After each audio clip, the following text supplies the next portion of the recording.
So I served Spanish speaking, and most of the food I got was delicious. Authentic Mexican food. It's the best. You typically get chicken, rice, and beans with a big old stack of tortillas. They always serve you soda at every meal. Like sometimes it's manzanita, which is a great apple flavored soda. Fanta, you know, whatever. Shasta. Delicious meals like flautas, which are like basically taquitos. Tacos, enchiladas, tamales. All sorts of delicious Mexican food. Well, obviously it's California, so most people speak English. Most of the missionaries are English-speaking missionaries.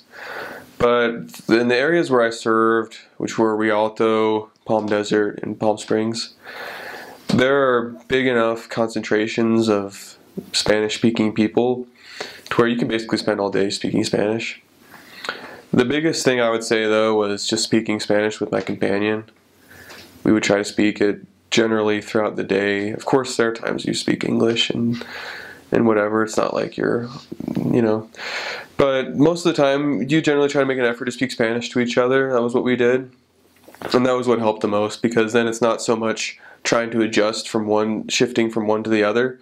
If you're always kind of in Spanish mode and you try to keep your brain in Spanish mode, then when you go to those lessons and you talk to those people, it just flows a lot better.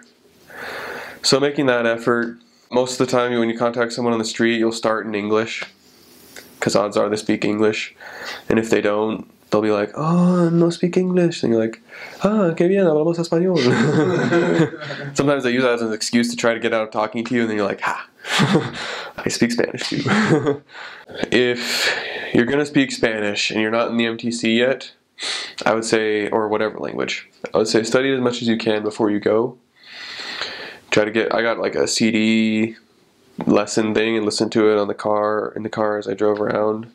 And you may not learn a ton, but the point is you'll get yourself in the mode of studying it, and you'll learn a little bit more about how conversations work. Because when you go to the MTC, you'll spend just all day, every day studying Spanish, basically.